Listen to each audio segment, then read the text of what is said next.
हत्या की साजिश की ऐसे प्लानिंग शायद आपने पहले कभी नहीं सुनी होगी। एक ऐसी साजिश जिस पर यकीन नहीं होगा। इस साजिश में जो खुलासा हुआ है उसने सबको चौंका दिया। जिस सोनम को पूरे शिलांग में खोजा जा रहा था वो यूपी के गाजीपुर में मिली।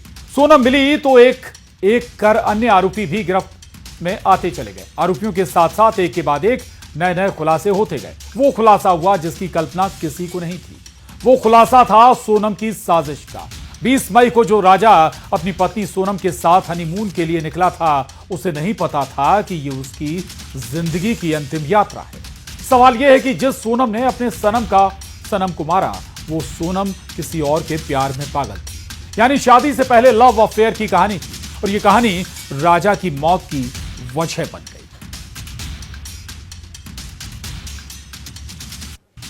तो चलिए अब आपको राजा और सोनम रघुवंशी की शादी, हनीमून और मर्डर की पूरी मिस्ट्री समझाते हैं, पूरा घटनाक्रम बताते हैं, कैसे एक एक कर ये घटनाक्रम आगे बढ़ता गया।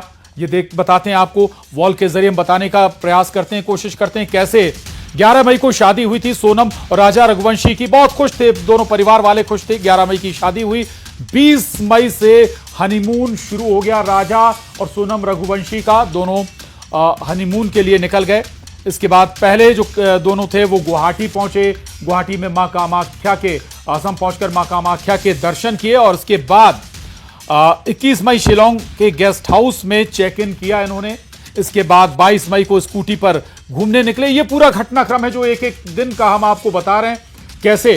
इसके बाद 21 शिलांग के गेस्ट हाउस में इन्होंने चेकिंग किया था। स्कूटी से सोहरा पहुंचे थे और वहीं पर शिलांग में ही ये पूरा घटनाक्रम हुआ था। 22 मई को ही मावल खियात गांव पहुंचे थे दोनों, सोनम रघुवंशी और राजा रघुवंशी।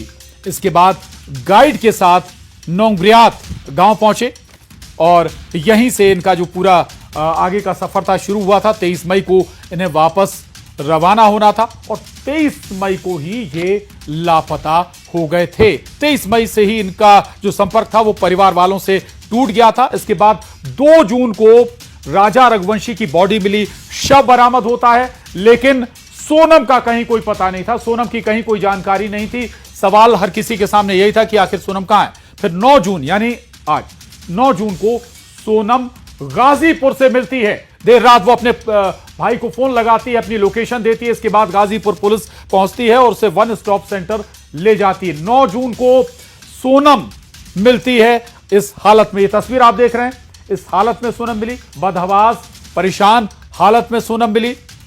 पुरानी तस्वीर और इस तस्वीर को कहीं देखेंगे आप तो ये देखिए आप, जो घटनाक्रम है उसमें कौन कौन जो मुख्य आरोपी हैं वो आप देख लीजिए। राज कुशवाहा, आकाश राजपूत, विशाल चौहान, आनंद कुर्मी, ये वो मेन कैरेक्टर हैं। सोनम रघुवंशी के साथ कहा यह जा रहा है कि इस पूरे कांड की जो मास्टरमाइंड थी वो सोनम रघुवंशी थी। सोनम रघुवंशी के साथ राज कुशवाहा जिससे सोनम रघुवंशी का लव अफेयर चल रहा था, लेकिन शादी नहीं हुई। इसके बाद राजा रघुवंशी से जब शादी हुई तभी से सोनम रघुवंशी बताया जाता है कि परेशान चल रही थी। राजा रघुवंशी बहुत खुश थे, लेकिन सोनम रघुवंशी परेशान थी और उसके बाद से आखिरकार साजिश संभवतः पहले। और इस वक्त हमारे साथ सचिन रघुवंशी, राजा के भाई, हमारे साथ जुड़े हैं। सचिन रघुवंशी जी, परिवार के लिए बहुत गम की घड़ी है और जब लापता हुआ था राजा, तब आशा थी कि हम सबको आशा थी कि राजा रघुवंशी मिल जाएं, लेकिन 23 तारीख को उनका शव आया। हम सब के लिए बहुत ही दुखद क्षण था। अब जो घटनाक्रम हुआ है, सोनम रघुवंशी मिली हैं, कड़ियां उनसे जोड़ी जा रही हैं, मास्टरमाइंड उन्हें बताया जा रहा है। आप और आपका परिवार क्या सोचता है इस बारे में, सचिन जी? हाँ सर, जैसे कि अभी तक जो खबर मेरे को अब जो मिली है अभी तक में वो ज़्यादा, उससे ये तो यकीन हो गया है कि सोनम ही मास्टरमाइंड है। और जो राज कुशवाहा है, जो अभी राजा का अंतिम संस्कार में पापा को लेके आया था, मेरे पास वीडियो भी है उसका, मैं आप बोलेंगे तो आपको वीडियो भी दिखाता हूँ कि किस तरह से वो लड़के ने फील्डिंग से करके चला था। और ये जो लड़का है, देखो इस साइड पे लड़की के साइड में जो लड़का है वो राज कुशवाहा गया, जो लड़की के जो ऑफिस में काम करता है गया, जो हमें जानकारी मिली है। और यही पापा के मास्टरमाइंड साथ भी में गया। जी जी आपको दिखा था? जी जी, वीडियो में नजर भी आ हाँ, रहा है। ये मास्टरमाइंड भी है, यहाँ से सोनम को कोई जान जी हाँ। तो सचिन जी, क्या ये ये पहले सोनम की जानकारी नहीं थी पूरी राज यहाँ से कुशवाहा ये के बारे में, या सोनम कुशवाहा और राज कुशवाहा क्या इनका कोई पहले अफेयर चल रहा था या कुछ, ये कोई परिवार को जानकारी नहीं थी पहले? नहीं सर, ऐसा कुछ भी नहीं है सर, कुछ भी ऐसा बताने से ऐसा कुछ होता है हम खुद शादी नहीं करते, हम खुद शादी का मना कर देते हैं। हम नहीं चाहेंगे हम भाई को मारे हैं, और कोई भी लड़के को यदि खबर मिल जाएगी, यदि इन टाइम मिल जाती कि लड़की कैसे अफेयर है, तो हम शादी तोड़ देते हैं सर उस टाइम पे। हम शादी क्यों करते हैं जी? ये पूरी सोची समझी साजिश थी जो अब पूरी रिगर हो रही है। क्या जो हत्या के मास्टरमाइंड सोनम ही है जी, क्योंकि ये उन्हीं की कंपनी में काम करता है, जो राज कुशवाहा है ना, ये उन्हीं की कंपनी में काम करता है जी। और राज कुशवाहा मूलतः बिहार का रहने वाला था। अब हो सकता है जब जांच हो तो कड़ियां खुलें आखिर कैसे ये साजिश रची गई थी। लेकिन सचिन रघुवंशी जी, लगभग 9-10 दिन परिवार के साथ रही सोनम, व्यवहार कैसा था? क्या कभी कोई आशंकाएं, कभी कोई शक, कभी कुछ ऐसा नहीं लगा कि कुछ डिफरेंट? नहीं जी सर, हमें कुछ भी लगा नहीं। हमारा घर क्या बड़ा बहुत है क्या, तो इतनी बातचीत हो नहीं पाती है कि मम्मी ही बात करती थी, बाकी मम्मी को मम्मी से भी कि उस पर लगा नहीं, क्योंकि नई नई शादी हुई थी और नई नई शादी मेहमान इतने सारे थे कि ज़्यादा बातचीत का मौका मिला नहीं है, तो हम बात नहीं कर पाए थे जी। मम्मी की बात होती थी, लेकिन मम्मी को शक कभी हुआ नहीं जी। सचिन जी, ये भी बताया गया कि जब हनीमून की प्लानिंग हुई तो इसके लिए सोनम ज्यादा स्ट्रेस दे रही थी, या सोनम की ज्यादा इच्छा थी कि बाहर जाएं, और टिकट जरूर कराए गए थे लेकिन रिटर्न टिकट नहीं हुआ था। ये शक का कारण यहां से भी बनता है। ये इससे कंफ्यूज जी बनता है सर, बनता है। और सोनम में टिकट बुक करवाई थी, सोनम में टिकट बुक करवा के ले गई थी। और ये तो बोला था कि बोलना मैं अपने घर पे कि टिकट मैंने बुक करी है, ये सरप्राइज मेरी तरफ से हनीमून का। तो हमने सोचा ठीक है, आज के बच्चे समझदार होंगे, बड़े हुए हैं तो जा सकते हैं। हमें क्या पता था कि इतना बड़ा सस्पेंस चला गया, वो इतनी बड़ी टीम लेके चले हो। जी जी जी। माता जी के साथ फोन पर, माता जी के साथ भी फोन पर बात हुई थी। वो ऑडियो हमने भी सुना था, उसमें एक त्योहार का भी जिक्र हो रहे हैं कि 11 मैं नहीं छोड़ूंगी। उससे जाहिर होता है कि ये दिखाने की भी कोशिश थी कि वो कितना संस्कारी हैं, परिवार से कितना जुड़ाव है। दिखाने की कोशिश तो हाँ जी, दिखाने की कोशिश तो जो लगी थी वो तो मानते हैं। मम्मी की बातचीत ज्यादा होती थी क्योंकि छोटी बहू थी। हमारे घर में पापा के 3 भाई हैं, सबसे छोटा भाई ये था। इसकी शादी हुई, धूमधाम से शादी की थी हमने, बहुत अच्छे से। राजी मुझे शादी हुई थी। हमको ऐसा 1% भी यकीन नहीं था कि इस तरह की प्लानिंग लेके चल रही हो। अब बाकी जो क्राइम ने जो करा है या वो जो जानकारी निकाली है, उससे तो मेरे को उम्मीद है कि अभी बहुत सारी चीज हाथ में आएगी, और मैं सख्त सख्त कार्रवाई सोच रहा हूँ कि करी जाए। अब सोनम जैसे कि अभी जो मेघालय का वीडियो लीक हुआ, उस वीडियो में भी देखा है कि जो सोनम है, वो सोनम बाबा पीछे जा रही थी। ये देखो वीडियो, ये वीडियो में पीछे जा रही थी, पीछे बात कर रही थी, और आगे दो था ये किसी को मैसेज कर रही थी या किसी को टैग करके वापस बाबा जानकारी दे रही थी। बिल्कुल सचिन जी, ये सारे वीडियो हम दिखा भी रहे हैं, टेलीविजन पर चल भी रहे हैं, राज कुशवाहा का जिसका आप जिक्र कर रहे हैं। आप हमारे साथ रहिएगा सचिन जी, बहुत महत्वपूर्ण चर्चा है और हम चाहेंगे कि आप इस चर्चा में बने रहें। हमारे साथ कुछ और मेहमान जुड़ रहे हैं। डॉक्टर अचल बाथम, पुरुष हेल्पलाइन मेंबर हैं, हमारे साथ जुड़े हुए हैं, हमारे साथ स्वागत है आपका। साथ ही हमारे साथ डॉक्टर दीपा श्रीवास्तव जी, साइकोलॉजिस्ट हैं, बहुत स्वागत है। मीनल पाठक जी हैं, मॉडल हैं, आप तीनों का भी बहुत स्वागत है। सबसे पहले मैं डॉक्टर दीपा श्रीवास्तव जी के पास जाऊंगा। दीपा श्रीवास्तव जी, हाल ही में मैं केवल इंदौर का जिक्र ना करूं, बल्कि हाल ही में आपने मेरठ कांड भी सुना होगा। कैसे एक लव मैरिज थी, इसके बाद दूसरा अफेयर हुआ, दूसरे अफेयर में पुराने आपने जो आपका जो जिससे शादी हुई उससे आपने बहुत ही बुरी मौत मारा। ये किस और माइंड सेट बन रहा है, किस दिशा में जा रहे हैं, इसके पीछे की वजह क्या देखते हैं आप, दीपा श्रीवास्तव जी? समाज में बहुत रेयर होता है, लेकिन ये होता चला जा रहा है, तो हम लोग शॉक्ड हैं कि ऐसा कैसे बार बार हमको देखने को मिल रहा है। इसकी बहुत बड़ी वजह होती है कि जो भी व्यक्ति है, चाहे वो, मैं ये नहीं कहती कि महिलाओं में ये प्रवृत्ति हो सकती है या पुरुषों में ये प्रवृत्ति हो सकती है, ये तो किसी भी इंसान में ये प्रवृत्ति हो सकती है, और ये विकृत मानसिकता की प्रवृत्ति है। तो वो बचपन से देखने में आती है, बहुत लंबे समय से आती है, धीरे धीरे करके आती है। ये एक दिन की बात नहीं है कि वो गए और कोई ऐसी घटना हुई और उन्होंने मार दिया किसी को। ये बहुत लंबा एक प्रोसेस है, जब मानसिक तौर पर इंसान इतना बीमार होता चला जाता है कि उसे ये समझ में नहीं, उसकी समझ में वो चीज अच्छी है, उसको उस जो वो प्लानिंग कर रहा है, जो मर्डर करने वाला है, या बीच में और भी छोटी छोटी उसने ऐसी कुछ घटनाएं हो सकता है कि हो। परिवार जो उनका था, अगर सोनम की बात करें तो सोनम का जो परिवार था, उसकी माँ थी, उसके पिताजी थे, उसके भाई थे, जरूर उनको उसके व्यवहार में कोई परिवर्तन दिख रहा होगा। ऐसा हो ही नहीं सकता कि सडनली हो जाए। तो हमारे आसपास ना, हमारे जो परिवार होते हैं, हमारा तो भारतवर्ष में तो जो समाज और परिवार का जो कॉन्सेप्ट है वो बहुत ही अच्छा है। बिल्कुल अपने घर के बच्चे किससे मिल रहे हैं, कौन उसके दोस्त हैं, वो किस समय उनसे मिलती है, उनके कौन लोग उसके संपर्क में आते हैं, वो कहाँ जाती है, कैसी सोच है, सोच पे, छोटी छोटी बातों पे अगर अपना घर का बच्चा अजीब ढंग से रिएक्ट करे तो उस पर नजर रखनी चाहिए। यही तो परिवार का काम है। तो ये उन्होंने कैसे नहीं किया, कैसे उसकी शादी कर दी, क्या उसने विरोध नहीं किया होगा, या कुछ ना कुछ तो उसने ऐसी हरकतें की होंगी जहां इनको लगा होगा। और हमारे यहाँ एक बहुत बड़ी प्रॉब्लम है, विवाह को ऐसा माना जाता है कि विवाह कर दो ये ठीक हो जाएगा। अरे विवाह कोई डॉक्टर का दवाखाना थोड़ी है कि विवाह करने पे ठीक हो जाएगा। विवाह करना कोई सॉल्यूशन नहीं होता है, जो परेशानी है उसका सॉल्यूशन आपको निकालना होगा। जी मैं लौटूंगा, व्यवहार का सॉल्यूशन मैं लौटूंगा। मीनल पाठक जी भी हमारे साथ बनी हुई। मीनल पाठक हमारे साथ, दो और मेहमान जुड़ गए हैं, एकता शर्मा जी भी हमारे साथ जुड़ गई हैं इस चर्चा में। मीनल पाठक जी, अगर वाकई जो जिक्र अभी कर रही थी मैडम कि अगर अपोज किया तो फिर आपने प्रेशर डाला या कुछ ऐसा हुआ, और अगर वाकई ऐसा करना ही था तो शादी की क्यों? आपने एक परिवार, हंसता खेलता परिवार उजाड़ दिया, बर्बाद कर दिया। मीनल पाठक, तो आई थिंक अब there is a very high need of the hour कि एटलीस्ट वो जो बॉय और गर्ल है जो शादी के इस बंधन में आने वाले हैं, आई थिंक अब इतना एजुकेशन हो चुका है और इतना इतना जागरूकता आ चुकी है, एटलीस्ट उन दोनों को आपस में ये क्लैरिटी कर लेनी चाहिए कि उनको ये शादी चाहिए कि नहीं चाहिए। आप यहाँ पर देख रहे हैं किस तरह से पूरी फैमिलीज तबाह हो रही हैं।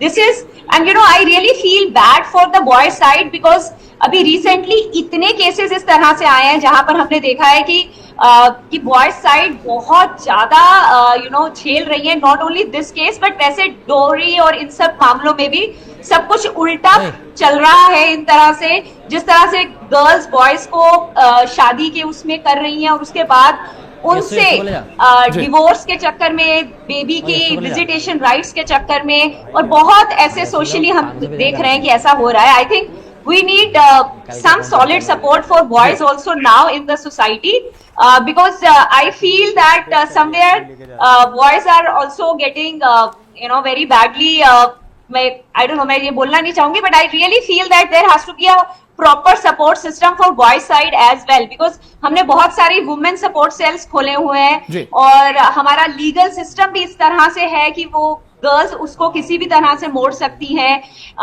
लेकिन somewhere we need some certain level of protection for boys as well. And I really want to use this platform to make this request to all the families who are getting into this relation. आप please अपने pressures छोड़कर at least boy और girl को एक level of understanding में आने दीजिए और फिर ही प्रेशर, विदाउट एनी प्रेशर जी, बगैर किसी दबाव के अगर कोई संबंध बने तो वो बेहतर है। एकता शर्मा जी भी हमारे साथ हैं। एकता शर्मा जी, इसको कैसे आप देखेंगे? अमूमन होता ये कि फीमेल्स के साथ सॉफ्ट कॉर्नर भी जुड़ जाता है, कई बार वो जो कहती है उस पर भी फोकस होता है, लेकिन यहां पर जो ये केस सामने आया है इसमें कैसे देखते हैं आप? अमूमन कई बार बॉलीवुड या हाई सोसाइटीज में हमने देखा, लेकिन अब ये छोटे शहरों तक ऐसे केसेस आ रहे हैं। एकता शर्मा जी, मैं यहाँ पर एक बात कहना चाहूंगी कि जिस कहते हैं कि एक मछली पूरे तालाब को गंदा करती है, लेकिन वो बात कहाँ तक सत्य है? क्योंकि अगर एक महिला ने किया तो आप हर महिला को उस श्रेणी में नहीं जोड़ सकते। मैं मानती हूँ कि अगर कोई किसी का आप किसी चीज से ऊपर जाके किसी भी काम को कर रहे हैं जो कि गलत है तो वो गलत है, लेकिन जो महिलाओं के साथ पिछला से लेके आज तक जो होता आ रहा है उस पर कभी किसी ने चर्चा करी है? अभी 3-4 चीजें आगे क्या आई, सब लोग डगमगाने लगे। देवी को दुर्गा, काली, सरस्वती, लक्ष्मी क्यों बोला जाता है? कहते हैं कि जो कर्म है वो कर्म आपके घूम फिर कर आएंगे। तो अब ये कलयुग है। यहाँ महिला या पुरुष का मामला नहीं, यहाँ ये कि अगर जो दो केसेस सामने आए क्या उन पर चर्चा नहीं होनी चाहिए? अगर मेरठ कांड सामने आया था तो क्या उस पर डिस्कशन नहीं होना चाहिए था? हमने महिलाओं की सुरक्षा पर भी हमने चर्चा की है, दूसरे मसलों पर भी चर्चा की है। अगर सोनम शर्मा का ये केस सामने आया है तो क्या हमें डिटेल में नहीं जाना चाहिए इस पर? कोई छोटा मोटा केस थोड़ी सर डिटेल में जाना चाहिए, बिल्कुल जाना चाहिए, लेकिन अभी जिस तरीके से ये एकदम मुद्दा उठा दिया है कि सोनम शर्मा, माफी चाहूंगी, सोनम रघुवंशी ही गलत हैं, तो वो बिना किसी सबूत के बस, मतलब हाउ इज इट पॉसिबल? अभी सिर्फ एक छोटा सा क्लू मिला है, एक दो क्लू मिले, वो भी प्रूफ नहीं हुआ है। महिला पर उंगली उठाना बहुत आसान है बिना किसी वजह के। ठीक, पहले उस वजह को आगे तो आने दीजिए कि उसके पीछे वजह क्या रही होगी, या वो सच में हुआ है। जी ठीक है, मैं आऊंगा एकता जी आपके पास। डॉक्टर अचल बाथम हमारे साथ हैं, पुरुष हेल्पलाइन मेंबर हैं। डॉक्टर अचल बाथम जी, ऐसा नहीं कि हमेशा केवल फीमेल ही पीड़ित होती है। ये केसेस देखकर हमें लगता है कि पुरुषों के लिए भी हेल्पलाइन होनी चाहिए, पुरुषों के लिए भी एक सपोर्टिंग सिस्टम होना चाहिए हमारे इस सिस्टम में।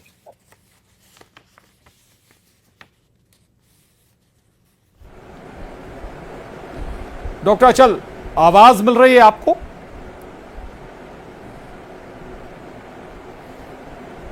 शिवेश ने उससे जस्ट पहले बाइट ली थी। डॉक्टर अचल, शायद आवाज उन तक नहीं पहुंच रही हमारी। आभा सिंह जी हमारे साथ जुड़ गई हैं, सुप्रीम कोर्ट से अधिवक्ता हैं। आभा सिंह जी, ये बड़ा गंभीर मामला है, जांच अंडर, अगर हम कहें जांच के दौरान है, अभी बहुत सारी जांचें इसमें आगे आनी बाकी हैं, छोटे छोटे क्लू या शुरुआती तौर पर सबूत मिले हैं, लेकिन ये बताता जरूर है कि माइंडसेट भी बदल रहा है। ऐसे में क्या कानूनी धाराएं लगेंगी? कुछ और आरोपी हैं, मास्टरमाइंड भी अभी तय नहीं है कि इसका कौन था। राज कुशवाहा इस मामले में मास्टरमाइंड है या फिर सोनम रघुवंशी मास्टरमाइंड है। कैसे इस पूरे मामले को आप देखती हैं, एनालाइज करती हैं आभा जी? देखिए, जब राजा रघुवंशी की डेड बॉडी मिली और सोनम की कहीं पता ही नहीं चला, तो उसी वक्त शक हो रहा था कि क्या ये ऐसा लव अफेयर का ट्रायंगल तो नहीं है कि सोनम ने अपने लवर के साथ हस्बैंड का मर्डर करा दिया। और अगर आप, मैं चैनल पे फैमिली के, मतलब राजा रघुवंशी के ब्रदर का सुन रही थी, तो उनकी एक लाइन जो मैंने सुनी, उन्होंने, राजा रघुवंशी ने अपने भाई से कहा कि सोनम जो है, इन्होंने इंसिस्ट किया है मेघालय जाने के लिए और उन्होंने टिकट ले लिए हैं। तो क्योंकि परिवार वाले कह रहे थे अभी शादी के कुछ दिन भी नहीं हुए, थोड़े दिन रहो, तो सोनम चूंकि टिकट ले चुकी थी, वन वे टिकट तो बात की बात है, मेघालय उन्होंने चूज किया और जबरदस्ती लेके जा रही थी।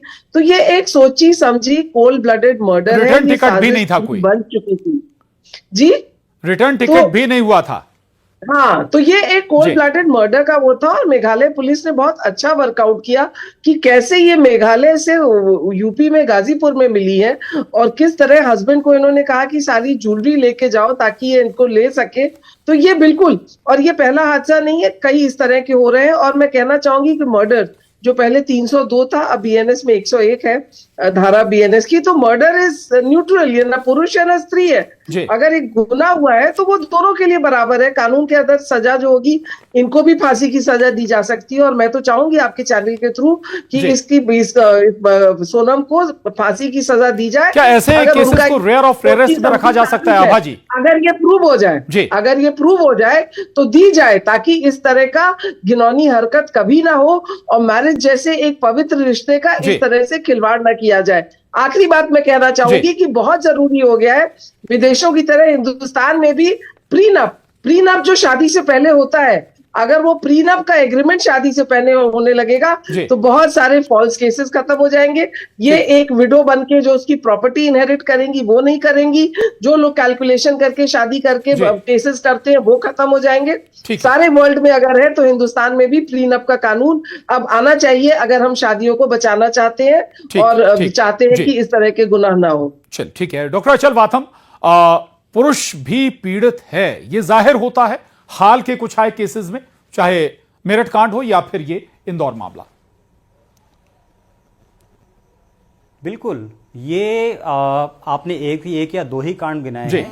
हम सालों से देखा जाए तो पुरुष पूर्णतः पीड़ित हो चुका है वो पीड़ित होने के पीछे के बहुत बड़ा कारण है, हमारा एक समूह है जिसका नाम है भाई वेलफेयर। हम लोग यहाँ पे पुरुषों के समर्थन में काम करते हैं। हमारे पास महीने के 5,000 से ऊपर ऐसे कॉल्स आते हैं जो कि ऐसे केसेस से बहुत ज्यादा परेशान है, घरेलू हिंसाओं से परेशान है। तो यहाँ पे कोई भी ऐसा तर्क नहीं है कि सिर्फ महिला ही पीड़ित है, पुरुष बहुत तेजी से पीड़ित है। सिर्फ और सिर्फ यही बात है क्योंकि पुरुष को रखने के लिए कहीं भी कोई प्लेटफॉर्म नहीं है, उनको सुनने के लिए कोई भी बात नहीं है, ठीक है। इसलिए ये देखा नहीं जा सकता है या दिखाया नहीं जा सकता है। अचानक से यही केसेस जब इतने बड़े हो रहे हैं तो पूरा मीडिया सामने आ गया है, समाज सामने आ चुका है और 1-2 केस दिख रहे हैं, लेकिन इसके पीछे छुपे हुए बहुत सारे केसेस हैं जिसमें देखा जा रहा है कि पुरुष बहुत तेजी से पीड़ित है।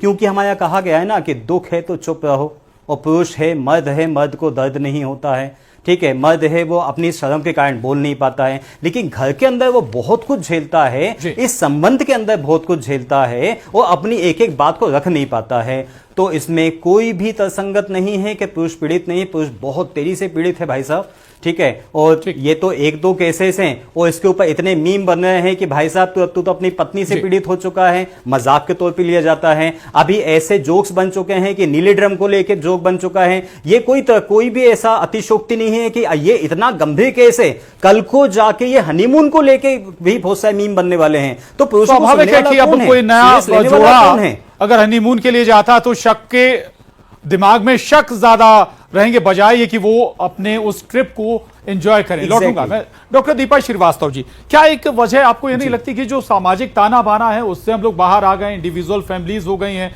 मैट्रिमोनियल साइट से अब हम रिश्ते जोड़ रहे हैं, लव मैरिज एक अलग इसमें पार्ट हो सकता है, लेकिन उस सामाजिक ताने बाने की कुछ कमी भी क्या ऐसे हादसों की वजह बनती है? धीरे धीरे डिसॉल्व हो रहा है और हम लोग न्यूक्लियर फैमिली में आ रहे हैं, ये तो बहुत बड़ी वजह है। दूसरी एक बहुत बड़ी वजह है, जैसा भी सर ने कहा कि पुरुष बहुत पीड़ित है। बिल्कुल, मेरे पास भी बहुत सारे केस ऐसे आते हैं, अगर मैं सही में अगर उसको कैलकुलेट करूं तो मोर देन 50% मेरे पास पुरुषों के केस आते हैं जो बहुत परेशान है अपने पत्नियों से और परिवार के दूसरी तरह की परेशानियों से। तो ये तो बिल्कुल सच है, क्योंकि एक तरफ देख रहे हैं ना, महिला जो है वो सशक्त होती जा रही है और उसके देखिए हजारों महिलाओं में से एक होती है जो पीड़ा देती है।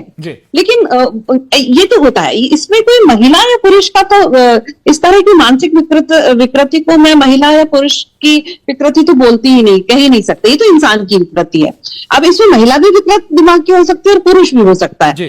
परिवार जब होता है तो हम लोग बहुत बार बहुत सी चीजें परिवार की शर्म के मारे नहीं करते हैं। कभी मुझे भी मान लीजिए गुस्सा आ जाए, बहुत तेज गुस्सा आ जाए, मुझे लगे कि मैं सामान उठा के फेंक दूं, लेकिन अगर मेरा बच्चा है वहां पर, अगर मेरा कोई बहुत करीबी रिश्तेदार है, मान लीजिए मेरा देवर है, मेरे पति से मेरा झगड़ा हुआ और मुझे लगे कि मैं उठा के सामान फेंक दूं, ऐसा हो, तो अगर मेरा देवर है, अगर मेरी सास है, अगर मेरा कोई व्यक्ति ऐसा है जिसके गुडबुक में मुझे रहना जरूरी है ना, परिवार की गुडबुक में, तो मैं शायद नहीं फेंकूंगी। तो परिवार होना बहुत जरूरी होता है। हम जैसे किसी दूसरे शहर जाते हैं, हनीमून मनाने लोग दूसरे शहर क्यों जाते हैं, अपने शहर में क्यों नहीं मना लेते?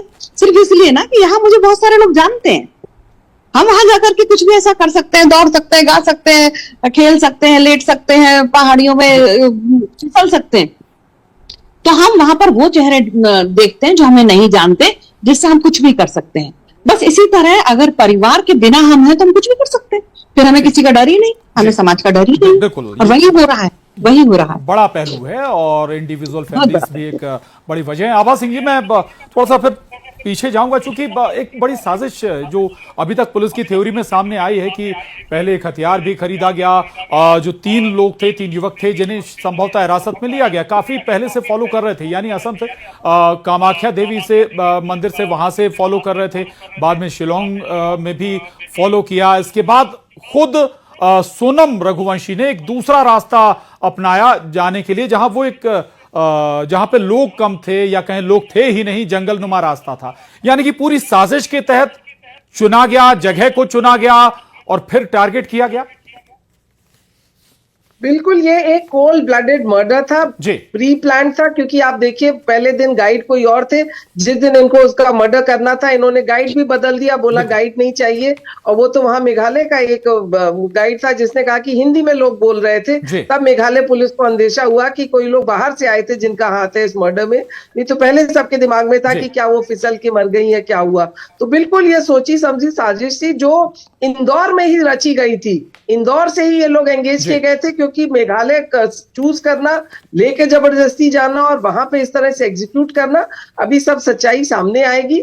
और इन्होंने क्यों मर्डर किया, शादी के लिए ना नहीं बोला, ये सब चीजें भी सामने आएंगी। तो और मदर का भी ये कहना था कि लड़का कह रहा था कि she is not warm to me, वो मेरे से बात नहीं करना इंटरेस्ट नहीं ले रही है। जी जी, बिल्कुल ये बात सामने आई थी कि इंटरेस्ट नहीं ले रही है सोनम, बावजूद फिर प्रेशर डालने के बाद, कन्विंस करने के बाद शादी हुई है। लौटूंगा मैं आपके पास। मीनल पाठक जी, एक मेघालय में इस पूरी सिचुएशन को, या कहें इस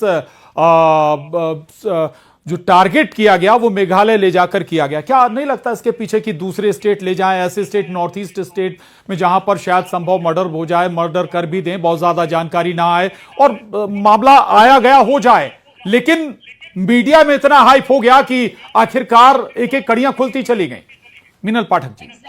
और मुझे मतलब after hearing each and every step of this case कि किस तरह से इसको एग्जीक्यूट किया गया है पूरी सिचुएशन को, इट्स ये इससे ज्यादा भयानक और इससे ज्यादा भयंकर और कुछ हो नहीं सकता है। This is like as heinous as it can get. Can you imagine? इसमें it is a cold-blooded murder on a honeymoon. मतलब मुझे ऐसा लग रहा है कि लोग कैसे मैरिज में जो एक ट्रस्ट फैक्टर और जो हमारे इंडियन कल्चर का एक बेस है कि हमारी सोसाइटी में मैरिज को एक बहुत ही पवित्र रिश्ता माना जाता है, ये उसके साथ एक बहुत बड़ा खिलवाड़ है। बट आई थिंक कि सोसाइटी अब बदल रही है, तो कुछ चीजों का अभी हमें ध्यान देना पड़ेगा। Do not get married just because somebody referred the relationship to you. बिल्कुल, जब कोई रिलेशन, जब कोई ऐसा रिलेशन, बहुत सारी बातों का ध्यान रखना पड़ेगा। पाक रिलेशन जिसका जिक्र आप कर रहे हैं, लेकिन उसे कैसे नापाक किया गया, ये वाकई सवाल है। बहुत शुक्रिया आप सभी खास मेहमानों का। लेकिन एक सवाल जरूर उठता है, जब कोई नया जोड़ा, नया कपल हनीमून मनाने जाएगा तो जहन में सवाल जरूर बहुत सारे रहेंगे। बहरहाल, महाडिबेट में बस इतना ही।